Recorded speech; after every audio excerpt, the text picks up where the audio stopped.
Assalamualaikum warahmatullahi wabarakatuh. Perkenalkan, nama saya Muhammad Agus Salim dari kelas PTIK E 2019. Di sini saya akan mempresentasikan atau membuat video tentang materi PPT saya yang berjudul pembuatan modul. Yang pertama, pengertian modul. Modul merupakan suatu alat atau sarana pembelajaran yang di dalamnya berupa materi, metode, dan evaluasi yang dibuat secara sistematis dan terstruktur sebagai upaya untuk mencapai tujuan kompetensi yang diharapkan. Modul sebagai alat atau sarana pembelajaran yang berisi materi, metode, batas-batasan, dan secara mengevaluasi yang dirancang secara sistematis dan menarik untuk mencapai kompetensi yang diharapkan sesuai dengan kompleksinya.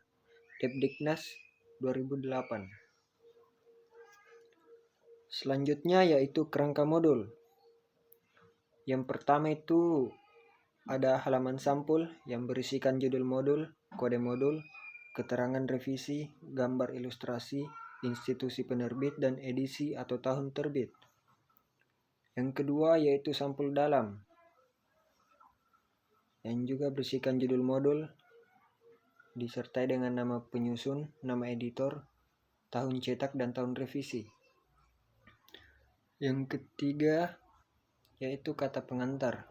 Informasi tentang peran modul dalam proses pembelajaran. Selanjutnya ada glosarium yang memuat kata-kata atau istilah sulit dan asing yang terdapat dalam modul. Berikut artinya dan disusun menurut abjad. Selanjutnya yaitu peta kedudukan modul. Diagram yang menunjukkan kedudukan modul dalam keseluruhan program pembelajaran pada program keahlian. Bab 1. Pendahuluan.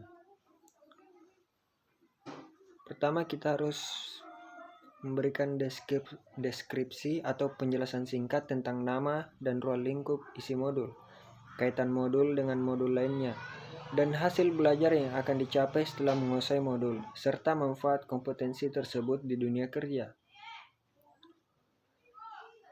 Selanjutnya yaitu prasyarat. Kemampuan awal yang dipersyaratkan untuk mempelajari modul tersebut, baik berdasarkan bukti penguasaan modul lain maupun dengan menyebut kemampuan spesifik yang diperlukan. Selanjutnya petunjuk penggunaan modul,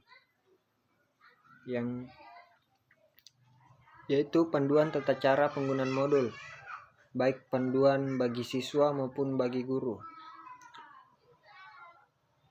Di bagian selanjutnya yaitu tujuan akhir, spesifikasi kinerja yang diharapkan dikuasai setelah mengikuti keseluruhan kegiatan belajar. Kinerja yang diharapkan tersebut harus memenuhi syarat tertentu sesuai dengan persyaratan dunia kerja. Selanjutnya kompetensi. Kompetensi dimaksud adalah kompetensi yang terdapat pada standar kompetensi atau pada garis-garis besar pendidikan dan pelatihan. Bagian 11 cek kemampuan. Daftar pertanyaan yang akan mengukur penguasaan kompetensi siswa terhadap kompetensi yang akan dipelajari pada modul ini. Bab 2. Pembelajaran. Pertama itu rencana belajar siswa yang berisikan tentang jenis kegiatan, tanggal, waktu, dan tempat pencapaian, alasan perubahan dan disetujui oleh guru ataupun dosen. Selanjutnya ada bab 3, evaluasi. Evaluasi akhir hendaknya meliputi penguasaan pengetahuan, keterampilan, dan sikap sebagaimana yang dipersyaratkan dalam kriteria unjuk kerja pada standar kompetensi. Bagian kegiatan belajar. Serangkaian pengalaman belajar yang diorganisasikan dalam satu satuan aktivitas belajar dalam rangka mempermudah siswa menguasai kompetensi yang dipelajari dalam satu modul. Selanjutnya yaitu kunci jawaban yang berisikan jawaban pertanyaan dari tes formatif dan evaluasi yang dilengkapi dengan kriteria penilaian setiap item tes.